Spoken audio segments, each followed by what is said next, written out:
Hello and welcome to Arcade Couch, the best place to chill with friends, get your gaming goodness each and every Monday. My name's Don Black. Joining me on the couch this week, just Kieran Marchant. Just me. Let's insert traditional bit about couch being larger, Ashley not taking up too much space. Actually, you know what's the worst? When Ashley's on the couch, there's just Doritos and just crap everywhere, you know? He's a messy bugger for an old man. I actually can't remember, when's the last time we just did one? I don't think we've done one in a very long time. Normally you're the one that bails on us, but, you know. I was about to say, because I do a lot with just Ash. And then if I've bailed, you do it with Ash. Yeah. But I think it's, I think this is the combination of the trio that is, other than, you know, the OG days of Platinum Explosion and stuff. When it was they were so far long ago that... Yeah. I just don't know if anyone will. I was going to say, people probably don't remember those days, except for, you know, one or two, but... I don't know if anyone knows that you actually played PlayStation games. Yeah, I know, I played PlayStation games and consistently was a part of that show, and yeah, I know, it was amazing. But no, it's good. It's a good week. We are in, you know, we're in the precipice of the, you know, more games coming out. There is actually a fuck ton coming up now that we've entered September. September's a big month. Like, I'm currently playing, I think, 3 embargoed games, and there's still a bunch more coming. So I'm like, all right, it's happening. It's happening. You know, that time of the year is upon us. I feel like it's a bit of a weird one as well, though, because I don't feel there's like big stuff coming up, but at the same time, there's like the massive stuff still is until December. There's no, you know, Sony presence during this period of time. It's very minimal. As of recording, we have a massive Sony presentation happening next Friday morning. So, the Sony conversation is currently minimal, but I can guarantee next week. What do you reckon they will sling into the schedule then? What do you, even though you, of course, everything on Platinum Explosion, but do you think they have something up their sleeve to sling into this period of time? God of War trailer. It's God of War trailer, but I'm talking about, like, there's not going to be anything that they're going to swing out of nowhere and release. Not, like, there's nothing going to be in this release window. What do you mean for the last couple months of the year? Yeah, for the last period of the year. Correct. Because we know, like, big. Maybe some indie partnership or something that could be. Yeah, like there's nothing big. Like that's what I mean by Sony presence in terms of actually things out. I think Sony have put themselves into a very good starting position for 2022.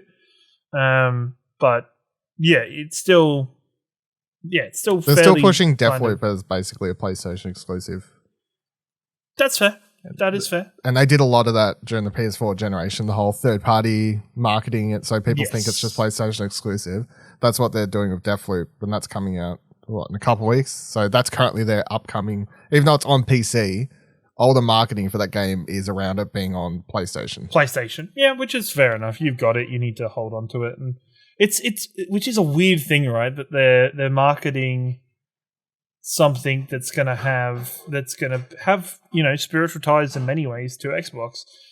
Do we know? Is Deathloop published at all by Xbox Game Studios, or is it just published? Bethesda?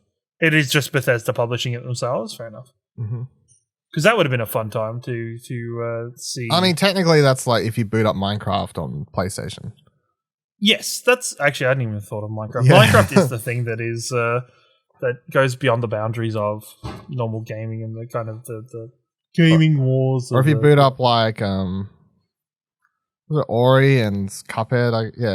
Like Switch. It's really weird because Switch is a little different, right? Because there's always been the speculation of Xbox coming to the party with Nintendo and bringing out some form of Game Pass for the Switch, which could be really fucking weird and different.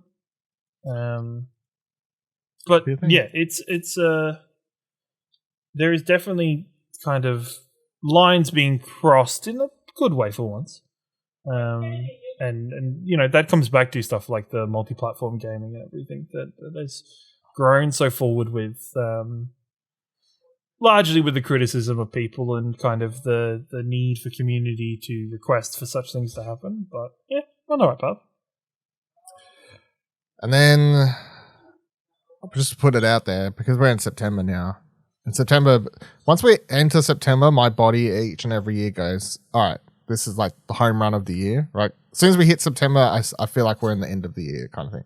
I know it's still several months, but yeah, it's like we're in that last quarter. In terms of like, November, September, October is generally the big kind of blast of marathoning of games where every like week or two you're getting something new coming out, and it's either, okay, you better have finished that first game or you are going to miss out on the next game, or vice versa, or you're going to be leaving something half completed before the next thing comes out. Whereas I guess November, December, even though last couple years there have been more kind of AAA experiences coming out November and December, there still is generally like, December this year will largely be Halo. And like there's always kind of one defining thing that is in December, and then everything else around that is just kind of a bit devoid leading into the Christmas season and stuff, because developers and marketing teams want their games out prior to the Christmas period so parents could buy it for their families before December. It's really like the major kind of point of it. I think my brain also just starts thinking September's closer to the end of the year, because in my mind I'm like, well, December, like once we hit November, December, I have those dates for like the cutoff of what can be eligible for our best of stuff. Yes. So that comes earlier than the actual end of the year. So yeah, and then there's that period towards the end of December, those like last 2 weeks, and then like the first couple weeks of January, which are just nothing. You would generally say the weeks around like the 15th of December to maybe about the 20th of January are generally devoid of most games. And then 20th onwards of January, like I always think somewhere around Australia Day, which is 26th of January, there's always something coming out around that point. And I think, in that period in between is very much a period of not much, where it's more, hey, this is the time you get to catch up on everything you missed, or go back and do some cleanup on games for trophies. It's an interesting schedule that the gaming community and gaming at large has settled into when it comes to gaming releases through each year. Well, do what I do whenever we take our Explosion Network holiday break for a couple weeks, and I play like 0 games every year. You do nothing. Like you literally went, and then you always come back and you're like, man, I didn't really do anything. I watch a fuck ton of movies usually because I'm like, oh, cool, I've got like no games I need to be playing. I'm like, I'm just going to catch up on a bunch of movies. Like I remember last year I watched like 30, 40 movies in like 2 weeks or something. Just went fucking ballistic. And I was still at work. Like, I was only just off from Explosion. I didn't take, like, time off from work. No. But even then, like, I think it is, especially for you yourself, and give you credit for it, like, the amount of hours you put into Explosion Network, putting up articles, all the news stuff, the bajillion podcasts that we do. It is almost, it's a full-time job very much doing Explosion Network, which is... it's a proud achievement, and I hope you're definitely proud of what we do here, and I hope people enjoy our content because, there's a lot of time put into it. Surprisingly, oh, you motherfuckers would be surprised. All right, let's get into the actual show. Let's do it for whatever however long here. This week, I've got a couple of news stories, but we'll talk about like the Dead Space thing. That went for like 40 minutes. I was like, what the fuck? And then, of course, they debuted the gameplay of Midnight Suns. But prior to that, a bunch of reviews to go through.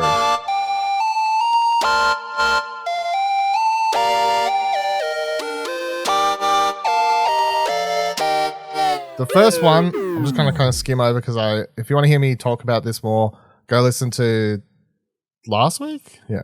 Episode of Platinum Explosion where I spent like 20 minutes talking about it, obviously over there. But Ghost of Tsushima Director's Cut came out.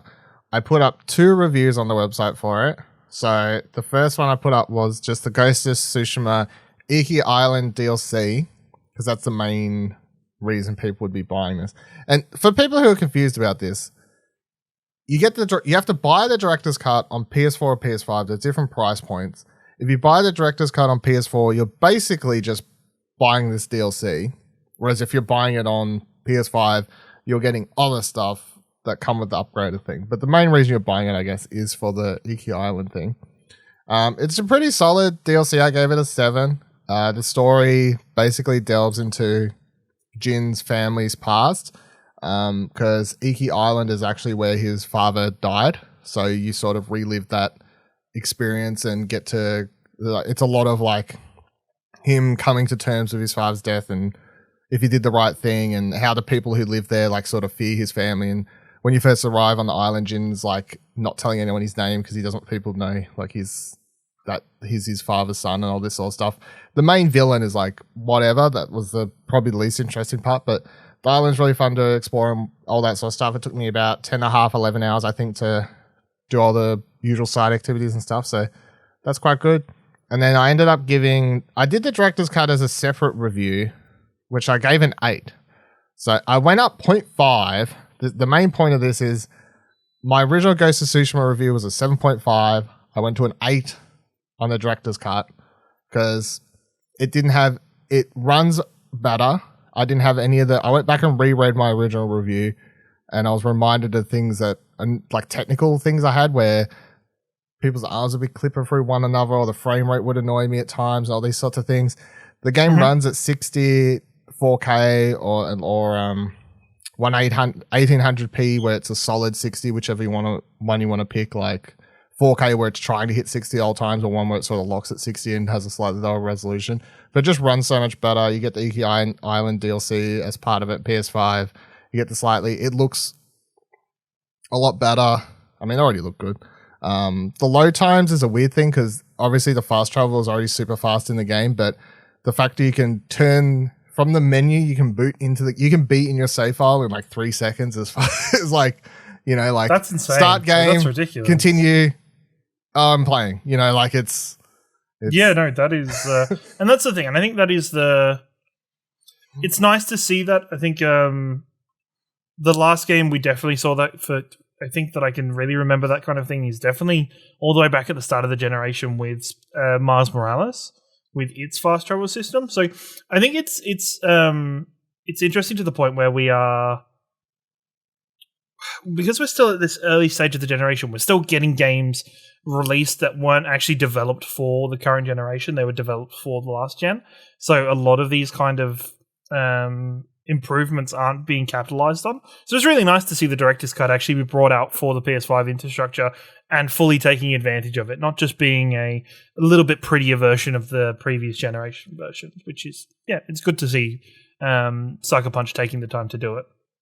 Kurosawa mode works properly now. So the Japanese voiceover is lip synced correctly. Oh, is it? Because I was so annoyed when the game first came out because I was so prepared to play the whole game in Japanese, and then the lip syncing was so far out that I couldn't do it.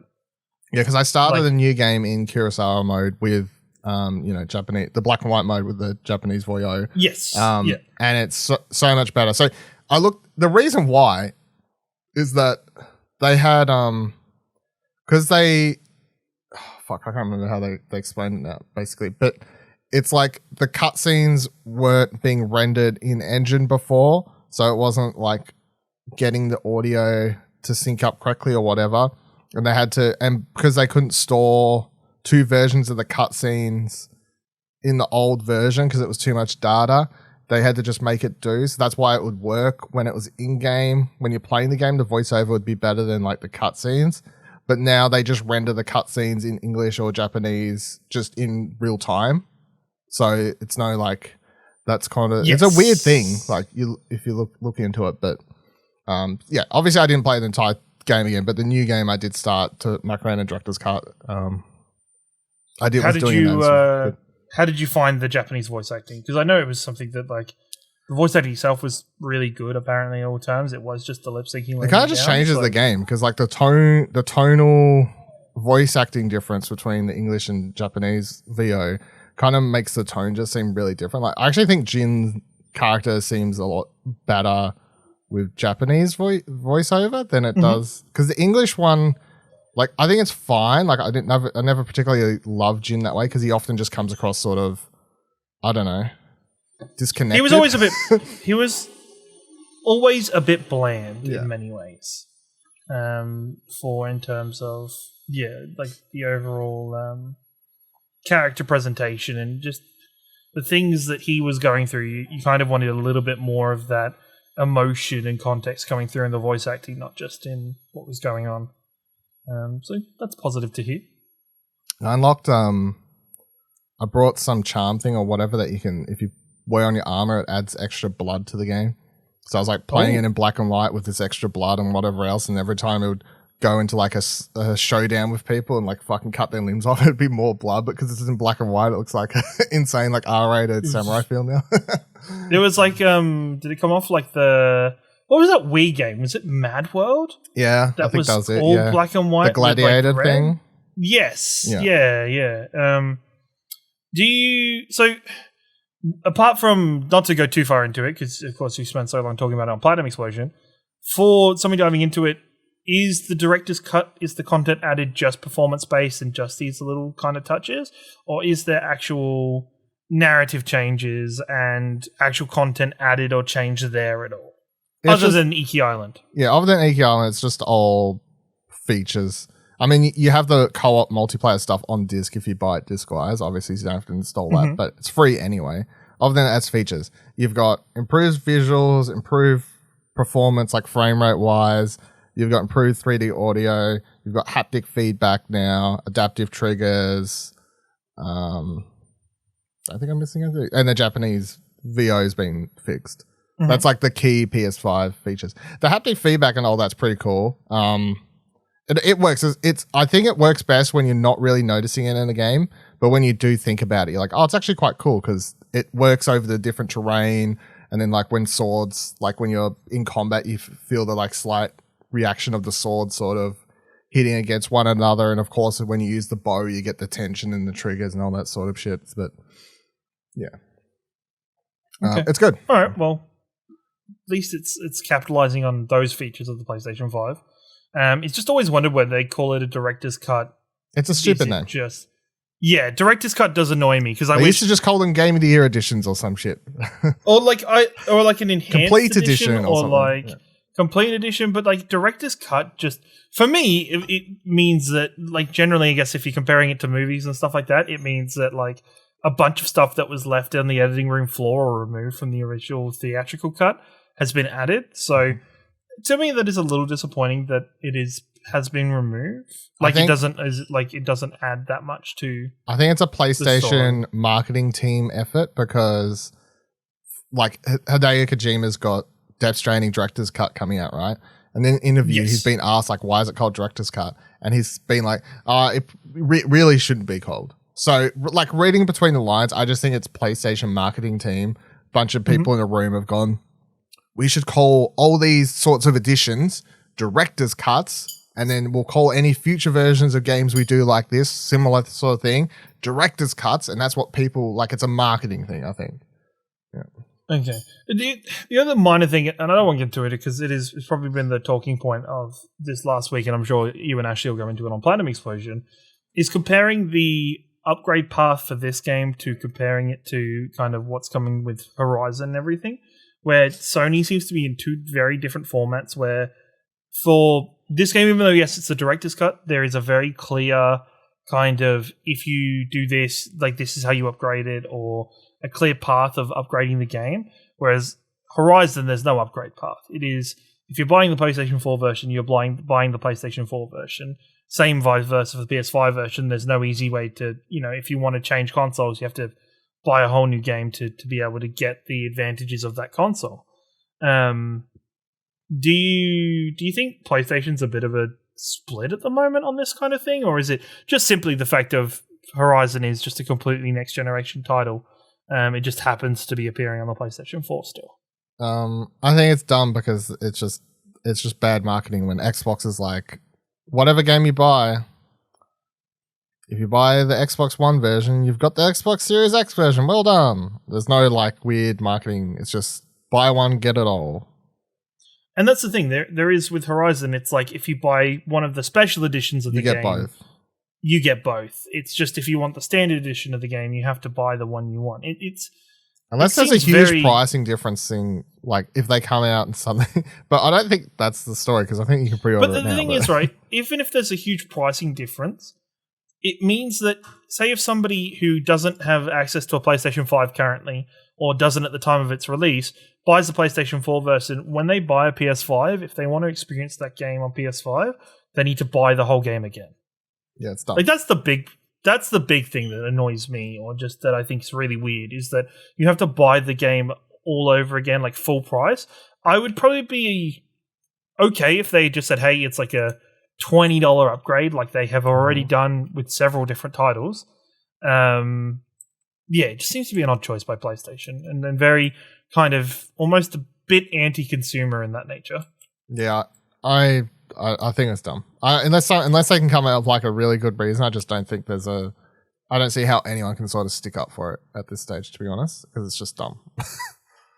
Yes, I mean, we're all going to still buy the game. I'm not saying anyone should like protest against. I don't think this is a big enough deal that you should like. No, I mean, if you feel like it's that big a deal, sure, speak of your wallet. But like, I think this is just like it's dumb, but it's not like we need to say don't buy the game anymore. It's not like that level of bad, but it is dumb. It's one of the things, and I've seen people when, the discussions of it, and I've seen people be like, well, you can't compare Sony to what Xbox is doing. I'm like, yeah, but Xbox in that, right, and this of course come from the biased viewpoint of an Xbox fan, is should still be able to celebrate Xbox for doing like something very consumer friendly and very positive.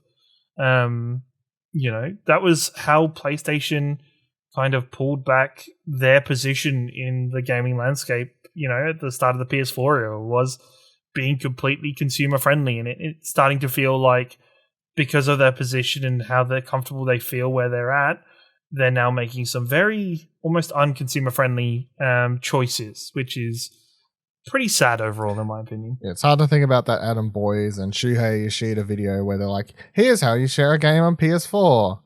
Passes the disc. That's how. Like, it's really hard to imagine that sort of vibe. Yes. with your PS5 Sony at the moment sort of situation. Here's how you get a new version of our game. Buy it again. It's like not really the buy same. It again. Or like a whole fucking map of, well, if you bought this, you're okay because you've got this. And if you pay and spend more money now, you're okay. It's like, yeah, it's just a bit crazy. All right, next game on my list of things that I've reviewed this week is Fire Tonight. I gave it a 6. The full reviews on the website, of course. This is a short game. It's like about an hour, I guess. Okay. Sort of I kind of wish we'd get more games like this. I hate the whole thing where, people are against, people will be like, oh, it's not worth the money if it's only an hour or so. But I'm like, if it's a good game, it's a good game. I encourage more short, good games. That's totally fine. But the premise is very simple. It's literally you mainly play as a girl, Maya, and then the boyfriend, Devin, or whatever. The game starts, it's set during the 90s. They're on the phone. A fire starts in town. Because the fire starts, the phone lines go out. They cannot be in contact anymore. So then you travel across town, sort of solving puzzles, exploring the city. You have to like get keys to go into certain areas or whatever else.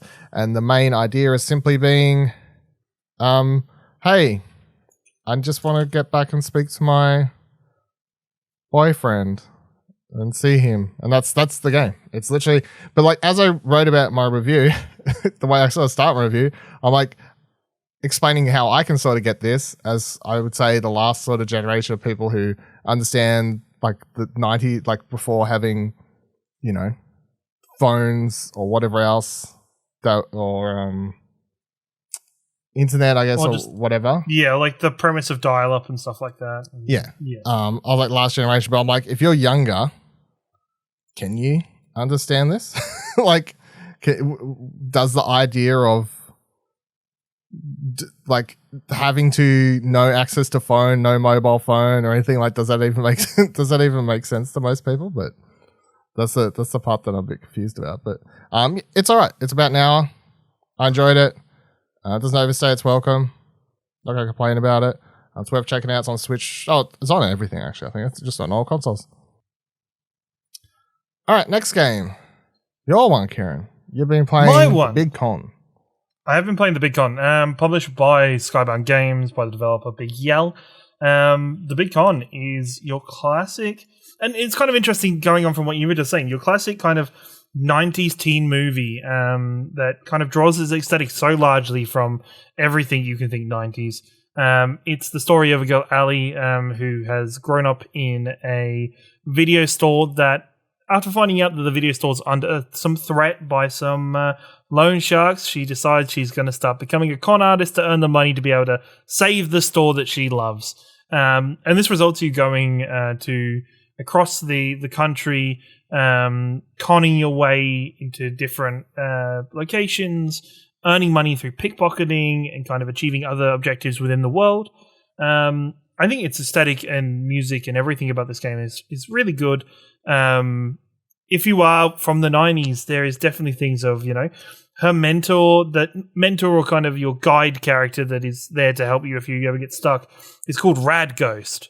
And, he's kind of a straight from the time period of the type of TV figure that they'd use to tell you not to smoke, or that drugs are bad, kids, or be rad and don't be sad.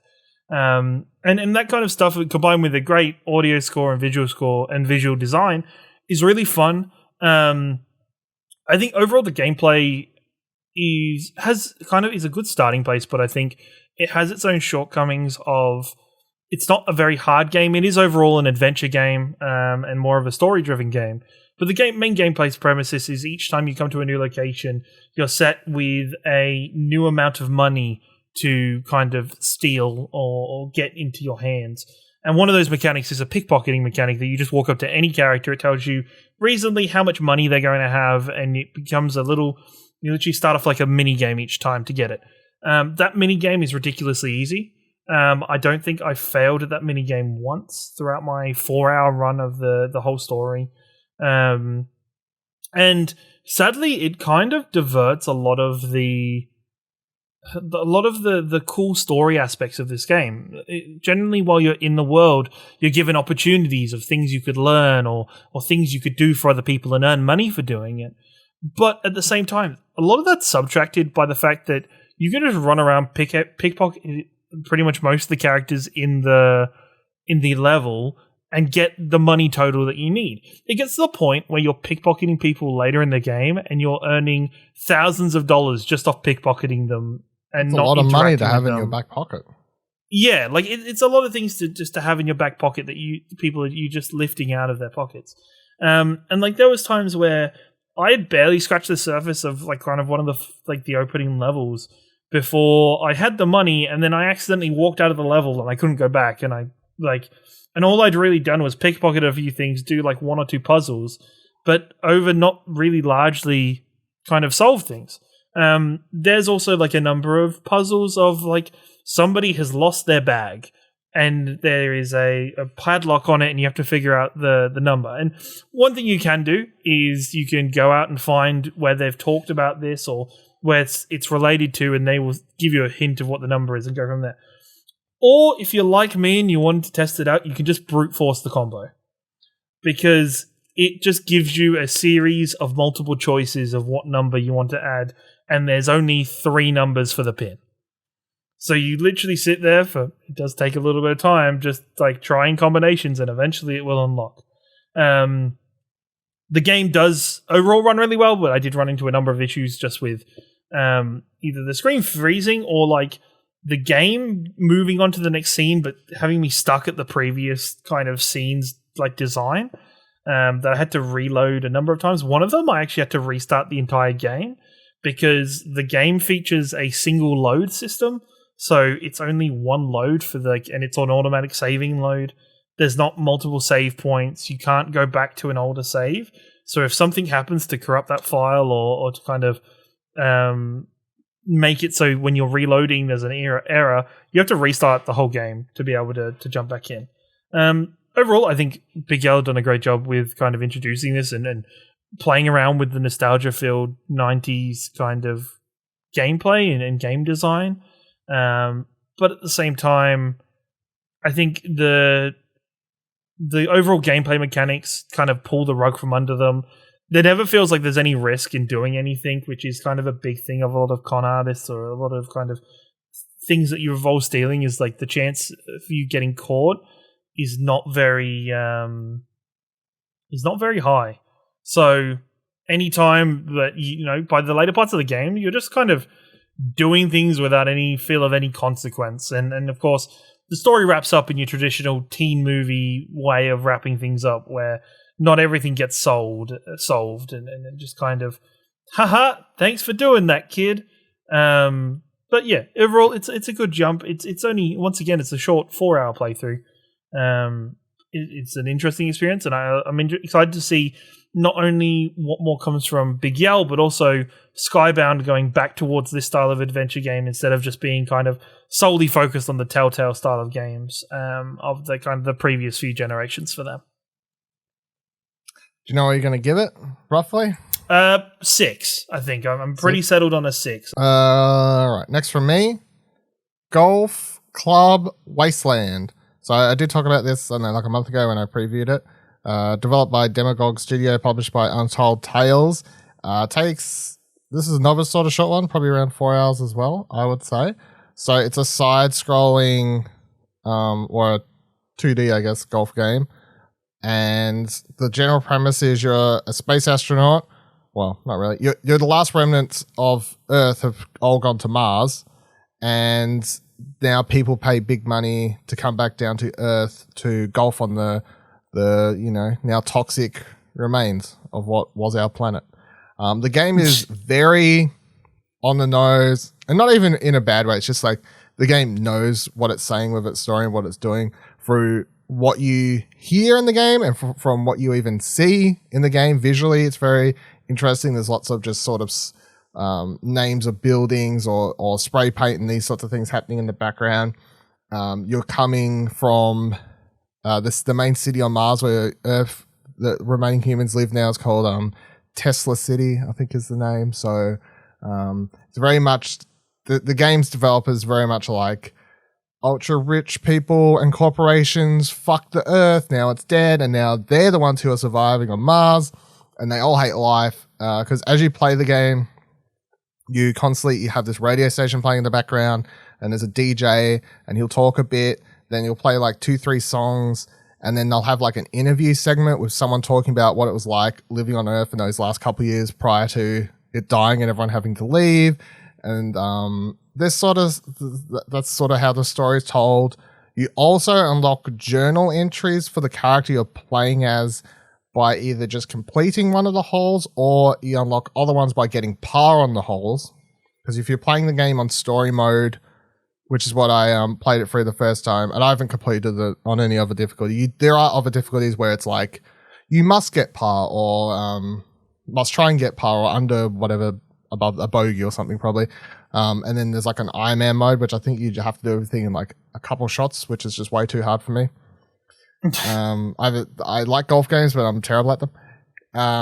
Yeah, on story mode, you can take as many shots as you want to get in. The game does get a little bit hard towards the end, where you're sort of having to you're hitting like the golf ball between like big skyscrapers and stuff where they're like floating platforms, or like stuff that's hanging, or there's like acidic pools below that the ball will get destroyed if it goes into. So it gets more complicated the further you go.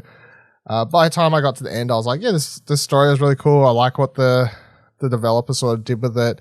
I definitely wouldn't have guessed that a narrative, like as I start my review, literally say like a narrative driven 2D golf game doesn't sound like a premise for success, but like it's just like such a weird thing. I guess there is, I don't know what, it seems to be the trend at the moment of doing weird thing with golf games.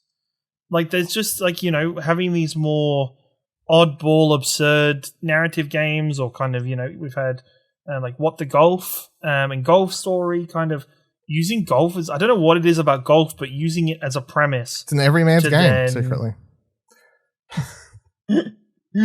Like it's an interesting one, and I'd be interested to see if this continues and we start getting more games like this, or if another trend forms of another random task or chore or sport gets turned into narrative adventure games just for the fun of it. I mean, maybe. I don't know. I actually don't. I think there's also. I think I saw it. I can't remember what the game was, but I saw it on one of the speedrunning events a while ago. Of like there was like a horror golf game where it was like a horror game where you were being chased by a creature, but you have to play golf at the same time. I haven't seen that. No, that sounds cool though. Yeah, it was cool. It's one of these. It's more of an indie developed game. Like it wasn't anything highly polished or anything, but it was really interested to see the game being played through and the kind of the insane level of actual golf game that was going into this horror game at the same time. So golf your heart away in that one. So it's 7, I think. Yeah, I gave it a 7.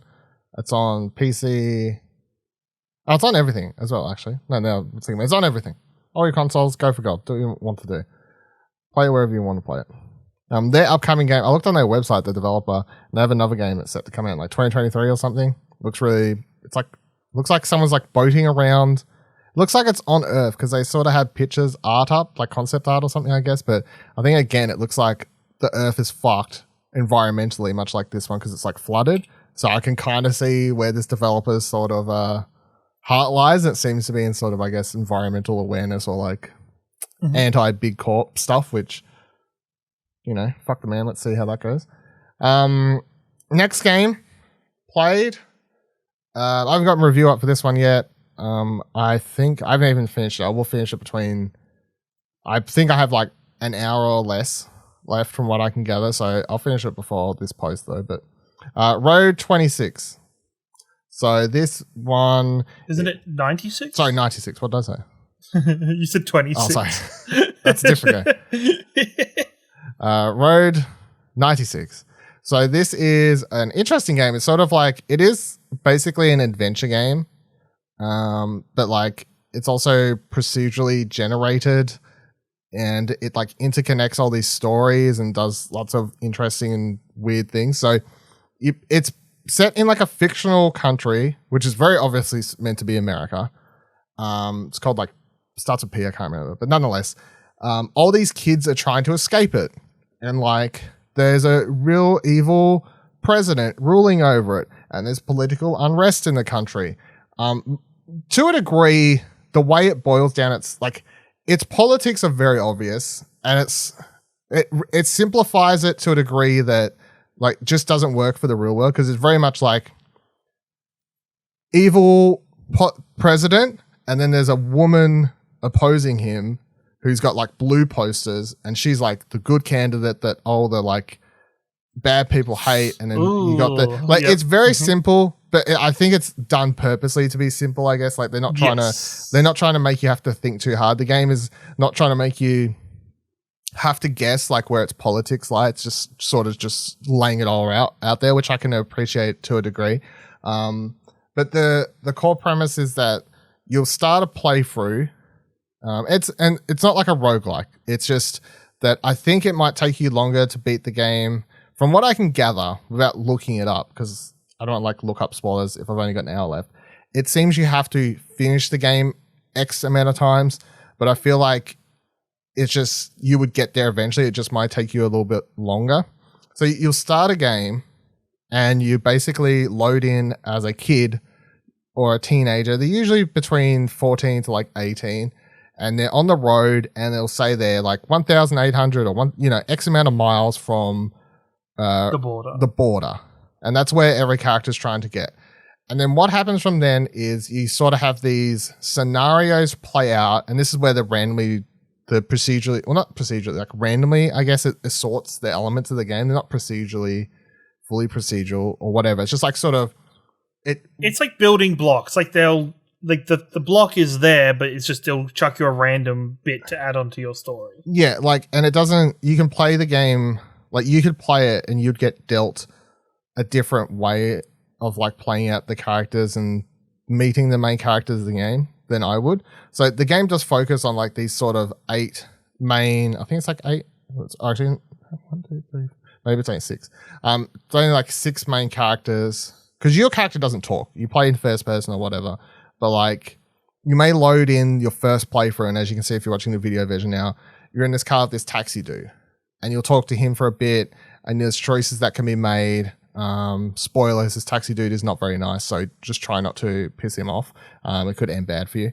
And you'll see how it goes. And then depending on what choices you make, then you'll potentially get given several options. Maybe you run away from him at the end. Maybe you get into another car. Maybe he drives you further because you was really nice with him and he drops you out. He actually drops you off at somewhere else. So then you would load into the next part of the game, further, now X amount of miles to the border. And there you'll have another scenario play out where you meet another character, blah, blah, blah, blah. If you make it to the border, you will maybe escape, maybe... I don't think this is a huge spoiler to say because the game sort of loops around you getting to the border. There was one time where I made it there, and I just got shot by all the cops there. Like, I straight up just got shot trying to cross the border. So it does, like, sort of delve into dark territories at time. It is sort of playful with a lot of the characters, but there are, like, real elements at play here. Mm-hmm. But then you'll load back in, and you'll continue the game, and you'll load in as a new character, and they'll be randomly starting somewhere. Like, you never know much backstory to the character you're playing as. In reality, the characters you're playing as aren't even really the stars. It's the characters that you meet, because you always just meet the same ones at different points.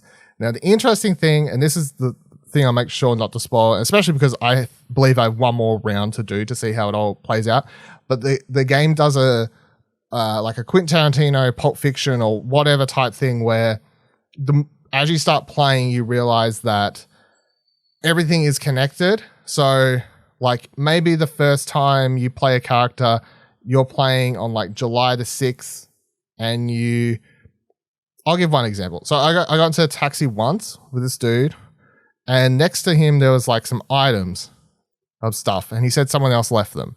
Now, 2-3 playthroughs later, or whatever, I ended up back in this dude's taxi, and I was playing as a character who dropped those items there. So, like, everything becomes connected, and sometimes you'll be playing as a later date or an earlier date, and then in between the loading screens, you'll see these lines of sort of where your characters are going, and you can sort of figure out how they intermingle with one another.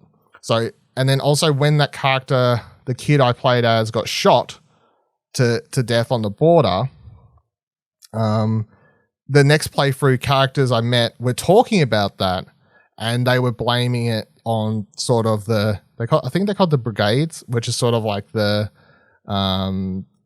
civil, what do you call them? Like the main party that's trying to sort of cause a revolution inside the game. Like, they're viewed by the president as like a terrorist organization. They're like the activists, or the kind of sort of thing. And they're blaming the kid being killed on them.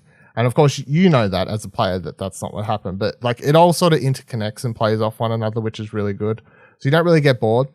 I don't really know how some of it works. If it's randomly, it just manages to work. It's quite interesting game design, like how it makes certain choices. Because there was another point where, like, I stole a car. I found keys by doing something, and I stole a car to, like, leave this restaurant, and that led into something where that car ended up playing into something I'd done, like, with a different character earlier. But I'm like, how the fucking game know I'd steal this car? Or does it, like, if I didn't steal the car, the game would have forced me to get into a car anyway? Probably that's the answer that makes sense. But, like, everything sort of makes sense. Or, like, there's this other, like, 14-year-old kid that you run into a lot who's, like, designing video games. And, like, I did one thing where I helped him out in the road, and I, like, electrocuted myself. And then the next playthrough I was helping driving somewhere, and I was talking to him, and he's like, you wouldn't believe, I ran into this other kid like a month ago, and he, like, shocked himself on this electric fence and all this sort of. So there's, like, random, it's cool how, like, connect stuff or whatever else. It has, like, I think you'd probably enjoy it. It's got. I actually randomly saw this game, a YouTube video popped up of it, of somebody starting a playthrough, and I think I watched maybe 5-10 minutes or stopped because I wanted to play for it myself. I wanted to, check it myself. I guess now that I know that it's procedurally generated, it's not that big of a spoiler watching the start. But, like, he was driving a car and he ran into this, like, random pop star lady. It's a reporter. She's like a famous. She's like a Fox News reporter, basically. Yes, yeah, I think that was it. Yeah, she's one of the main characters. And, like, seeing that now and seeing, like, kind of how that starts, and kind of you adding the context now of, you see other things that kind of intersect with that before and after. I think that's really interesting, and it's definitely something that's right up my alley. So yeah, I'm excited to check this out. I think when I saw it on the bill for the show today, I was looking forward to hearing about it. And I think you've kind of made it as a must play for me in the next week or two. I think I'm at like 8 hours now, and I think I've got one thing left. So I'd say it's probably I also have 2 playthroughs where my character got captured by the police. So what I was saying before is I think if you manage to do, I think you have to do 8 full runs to the border to beat the game is what I've gathered. So I'm onto my 10th now, I think, and where 2 have been captured. Whereas if those had made it, I think you just need to get 8 would have been through. done. That's how I think that's how the game works from what I've gathered. So people might have more runs if they have a couple, a series of fuck ups or mistakes they make. But also one of the times I knew I'd probably get arrested, but it was what I wanted to do because once I realized everything I did affected everything else in the game, I was like, I need to save this character, but saving a character meant I got arrested. Without going into spoilers. So there was, it's not always just fuck ups. I guess sometimes maybe you'll have to get arrested or whatever, depending on where you end up as a character. Maybe you could end up dead. I mean, there's several times where I feel like he could have got shot if I made the wrong choices by certain characters, but didn't work out there. I think it was on Game Pass too. I can't remember. I thought it was, but maybe it wasn't. Could be. It's exciting if it is. I don't really know what I'm going to give it. Probably, depending on how good the end is, the way it wraps up, I guess that's be part of it. But I'd be currently sitting around at least a 7.5, upwards of like an 8, probably, depending on how it all wraps up. So yeah, I have been enjoying it, really enjoying it. And then shout outs. None of us have played it, but Jacob Hegarty wrote another review for us over on the website. He reviewed King's Bounty 2. He wasn't a big fan though. Gave it a 5. That's a not big word up on King's not stunning. Not stunning. Yeah. It's nothing to call home about, but no. So that's like it's like a sort of open world RPG where you do like tactical battles on like a grid based system kind of thing. It's a sequel to a older game basically, but published by who's the developer? 1C Entertainment's developer, published by Deep Silver. So if you want to give that a read, that's over on the website as well, of course. Check that one out. Check out all the reviews. And that's all of them. So that is how many things to be. Once I've published my thing and you've published your thing, that'll be 1, 2, 3, 4, 5, 6. That's 7 things you should go read.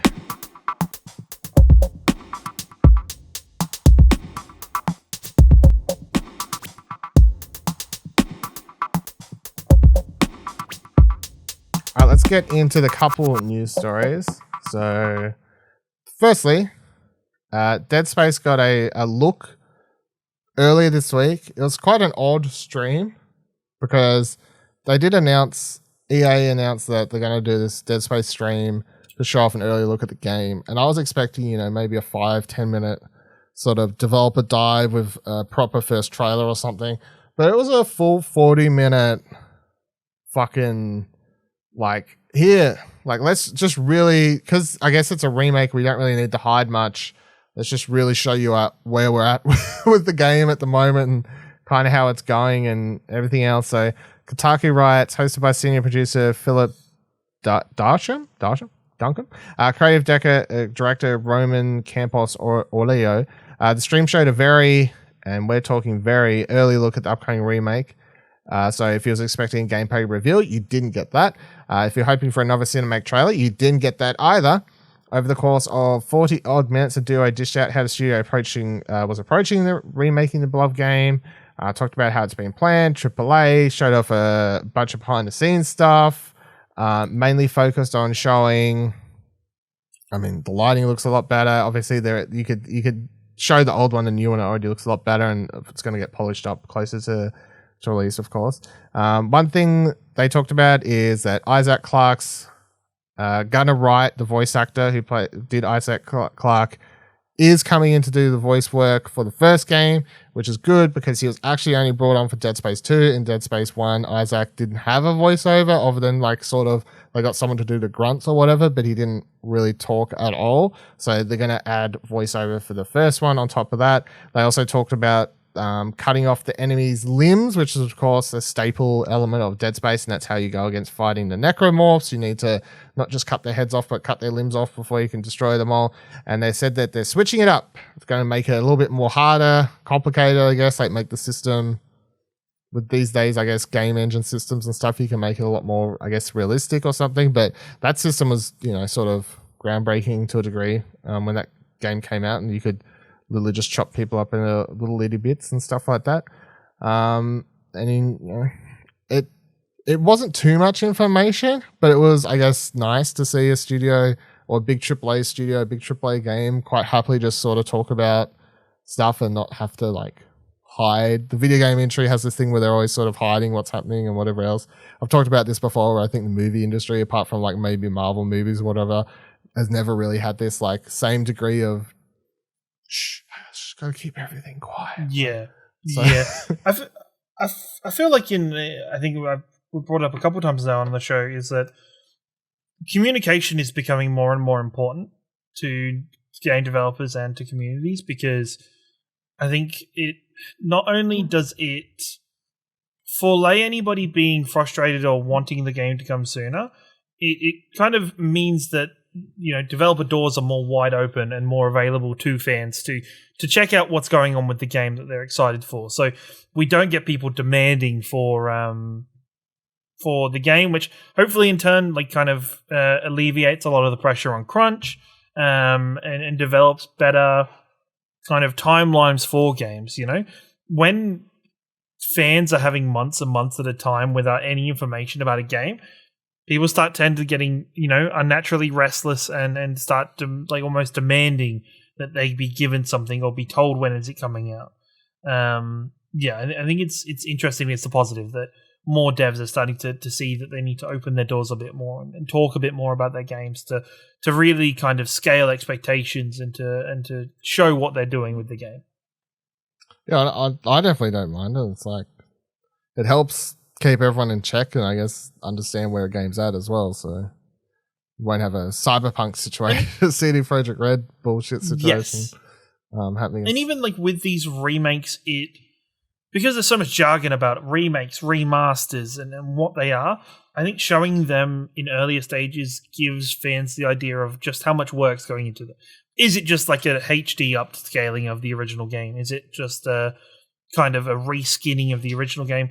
This seems to be a lot more than that. This seems to be a more kind of ground up sort of approach of recreating the art from the first game and recreating the world around it with adding those voice lines into altering the gameplay experience extensively, which I think, it is better that companies are showing this rather than trying to hide away so people are confused about what their title is going to be.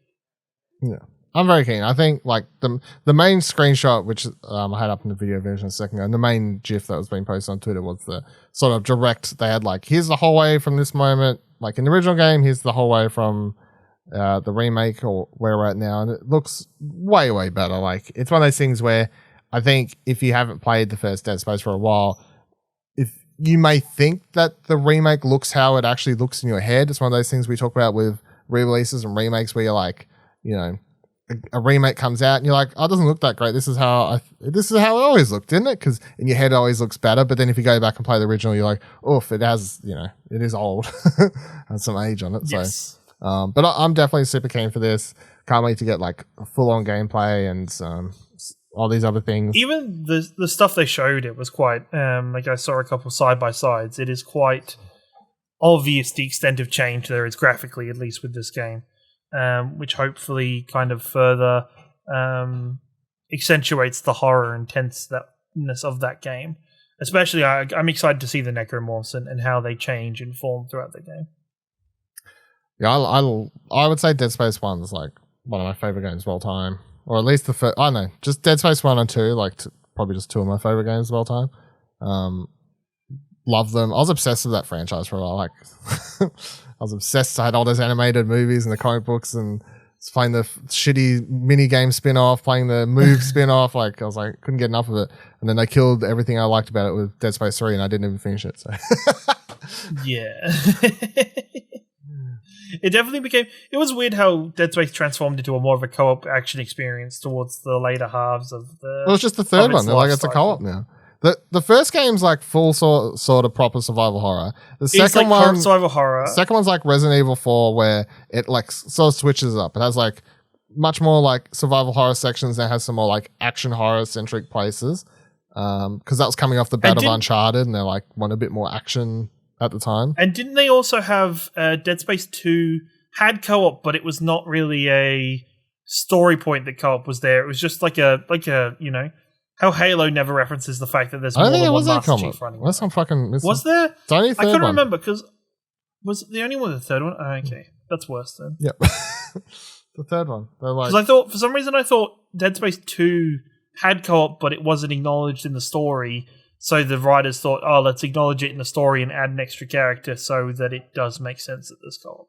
That's what DLC, isn't it? I can't remember, but no, I can't remember.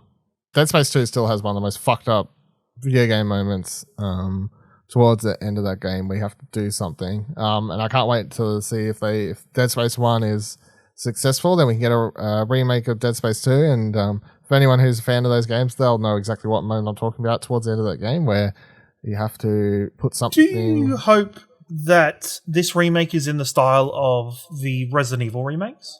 That it's not just a one-for-one replica, that there is alterations and like it is a more improved... Oh, they're basically... the way they talk about it, so they're remaking the game, but also rebooting the franchise, kinda, because they're still keeping the story as is, but because of the way like certain story point things was introduced in 2, they're like bringing some of that stuff or gonna like litter elements of that sort of stuff in the first game, so it makes a bit more sense by the time you get to Dead Space 2 and like just stuff that sort of makes sense for the franchise and the game. So I think it all just sounds good. Like for the most part, they're just the way they're talking about it is the general level design and structure and all that sort of stuff is just going to be the same as the first game, but you're going to have you're going to have full voiceover for Isaac now. So of course he's going to be like, I guess, talking a bit more. So there might be more like elements of him talking to characters that wasn't there before or cutscenes that wasn't there before. I don't know, but I don't think any of that could ruin the game,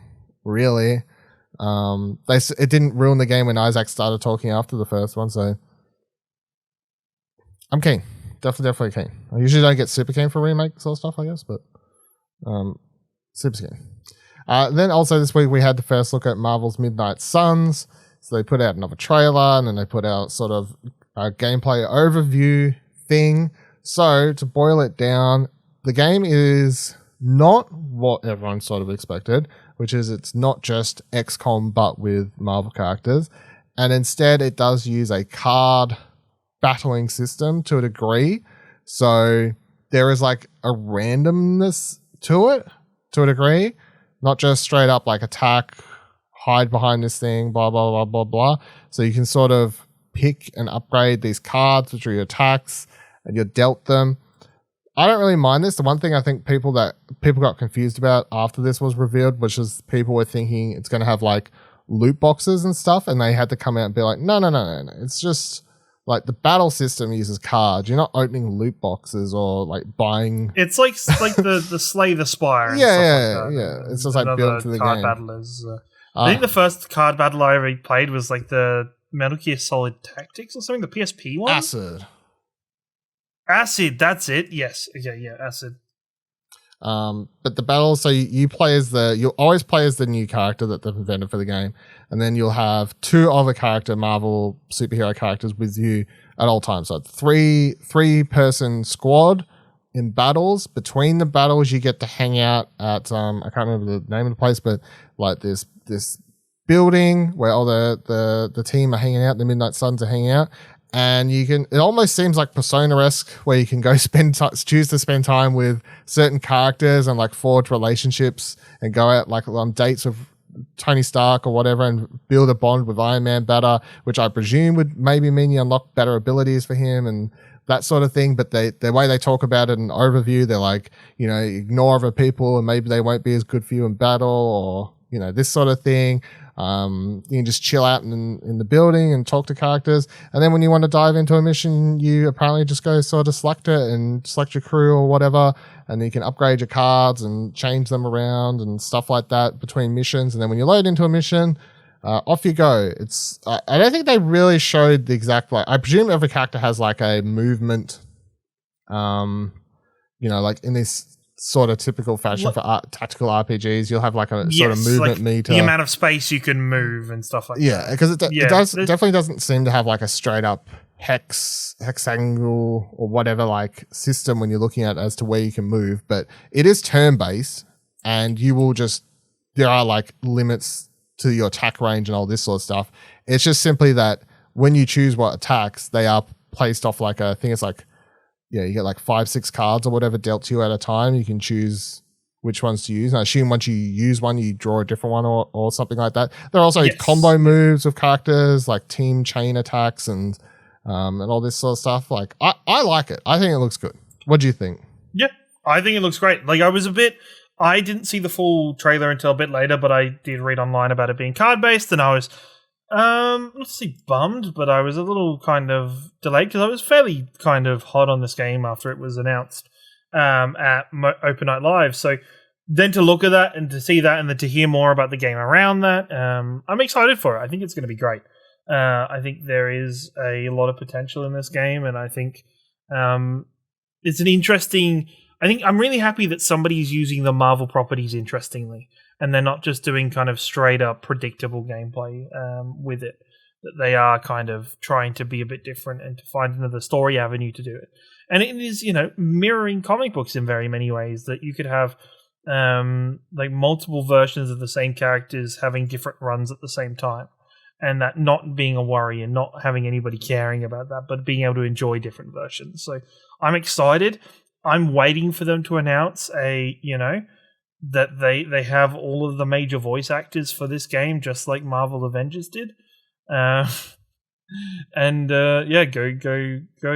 hunting with the Midnight Suns. Thank God the voice actor cast wasn't a major part of the game reveal, to be honest. I know. It would have been so bad probably if they had.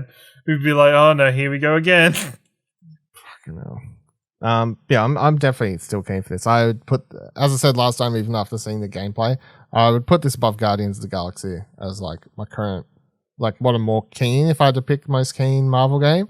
Mm-hmm. And it's just the same reason of Guardians of the Galaxy looks like an alright game, but it just looks like a action adventure game that's trying to be and fit into the mold of the movies and pull off that same sort of vibe. Whereas this is completely different. Like we don't really have this in the movies. We don't have this in the games. Some of the characters are like ones we've played at or see currently, but the general tone and like what you're fighting and all that, like it's just completely different. So that's just a lot more exciting to me than the other stuff. So it's cool. Comes out like March, whatever it was next year. So still a little I think it was earlier, right? I thought it was February. Was it? No, March 2020. No, it's around that time. Still ways away.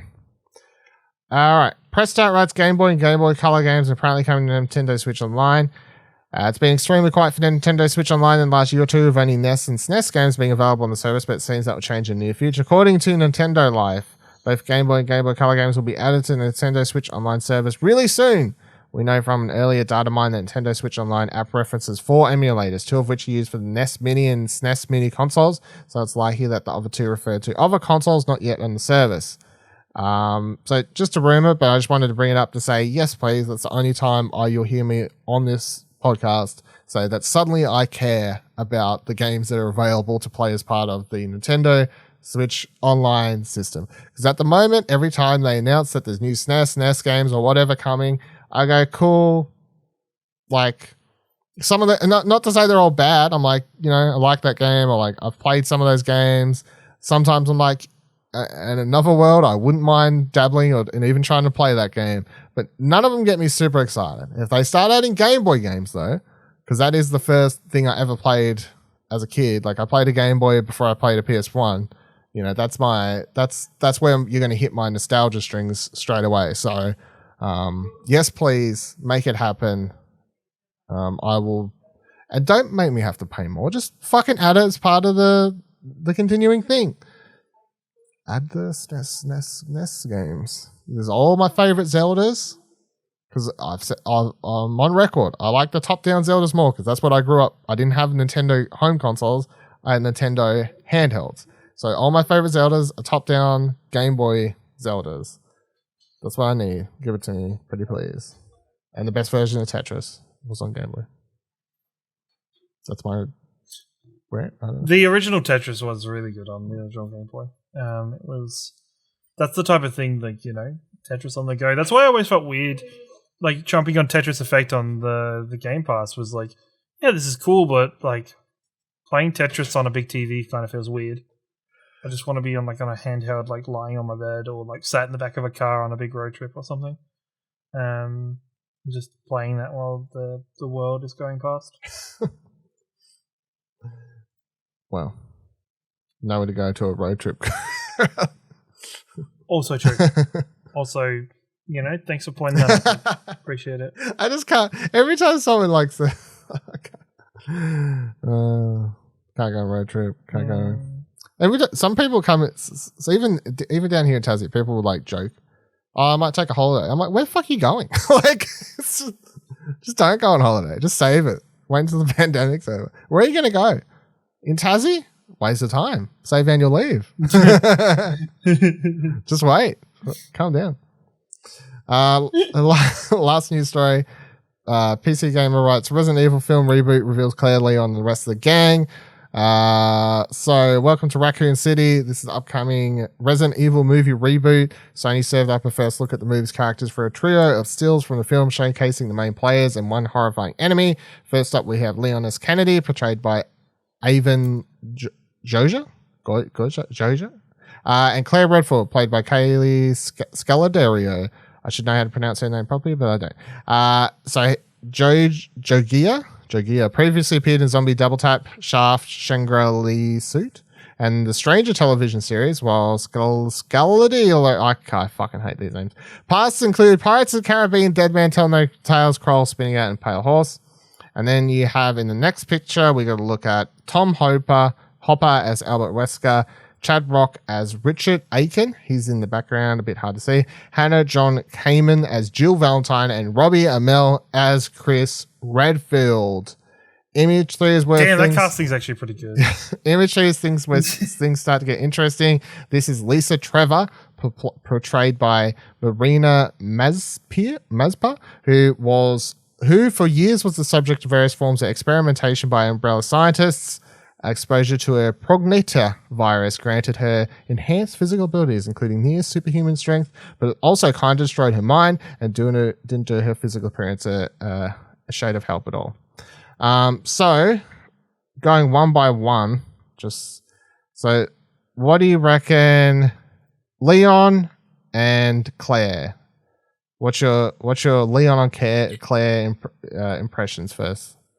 I think it's one of those things because, like, there is obvious changes to Leon. I think they both fit Leon still. I think it's when I first see it, I don't see it as Leon. I almost see it as, and I guess it's because of the nationality and everything. I see it more as Carlos from Resident Evil 3 than anything. But I think it still fits really well. And honestly, I think looking through the cast in general, I think they both fit really well. I think. So you're a bigger fan of Wesker and all that picture? Jill Chris Redfield? I think Robbie Amell is a really good casting for Chris Redfield. Maybe, well, it's the first game, so it doesn't matter. First, kind of experience, so it doesn't matter, but they put on a bit more bulk because, you know, Chris Redfield's a big old slab of meat. But, yeah, no, I think overall they're actually pretty well done. As, you know, as far as things go, maybe my tolerance level has been lowered by the other Resident Evil films and kind of how far off the mark they really were in terms of general kind of portrayal of the source material. But look, let's hope it's something kind of approachable and good for Resident Evil. So this is coming to cinemas November 24th. Apparently. Actually, do you want to know something really, really interesting in terms of the original, which I only found out watching a YouTube video or something, is that there are Japanese stage plays of Resident Evil that are considered canon. Yeah. That is considered canon in the Resident Evil storyline. Yep. Which is fucking crazy to think about. But yeah, I hope for the best for this. So now that you've been positive, I think this looks pretty crap, to be honest.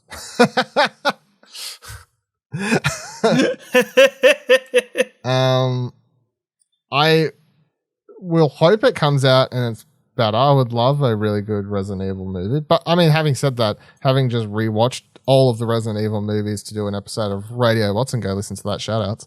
I don't mind a bunch of those. The first one's still a lot of fun. I still have, I talk about it on that podcast, obviously, but like that movie was the shit when I was in high school or whatever when it came out.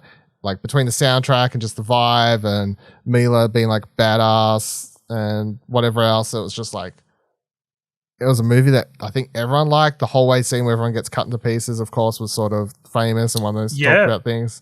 And as they went on, they're very hit and miss. But like I don't hate all that franchise or whatever. I watched them all. I don't really like the way it ended, but this, the one big positive I'll give for Paul W.S. Anderson's run of those films is that he just kind of did his own thing, and it's very much got its own flavor, and it's batshit crazy, but at least it is what it is.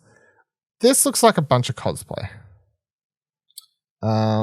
Yeah, like that was probably one of the things. Like Claire's jacket looks like it's a cosplay jacket. This is the problem with people complaining too much about not being 100% authentic to the games, and then this looks like what happens when you try to be too authentic, and you just get things that just don't.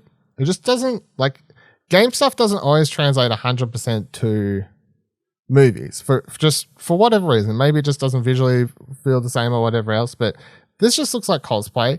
And then also the couple shot screens they decided to show us, I just don't think it puts a good foot forward for the movie, because it's literally two people standing in just surrounded by cement holding guns. Cool story. And the next shot is obviously them coming into the mansion or something like that from the presumably that's what I think is happening there. They're like coming into the mansion first game, right? Yes, from the first game. Yeah. And I'm like, I can tell that, but also if you don't know that, again, it's just a boring shot where it's a bunch of people holding guns walking into a building or something. Like I just don't think there's anything particularly exciting about any of these shots too. So there's no style or whatever. But I hope it is good. I would like it to be good. I still hate the name though. Welcome to Raccoon City, Resident Evil. All right, calm down. Resident Evil. That was the coolest shit whenever we used to load up the original games. Don't do it anymore. No, don't. I don't know what the last one was that did it. It was probably like 7, I think. No, I don't even think 7 said it. I never played it, so I don't know. Maybe 6? Oh, yeah, probably 6. Yeah, 6. I was going to say 7, because 7 you have played. 7 I played, so it's probably, 6 is what I mean. 6 is probably the last one that did it. Because 7 did it. 7 didn't? And Village definitely did. The thing is, because for some reason, I don't think 4 did it. Surely. No, I don't think, because the last one I remember doing it was like Resident Evil 3 or Resident Evil 0. I definitely know 5 did, because I played a bunch of 5. I know 5 did. Maybe. Probably if 5 did, then I would say 4 did as well then.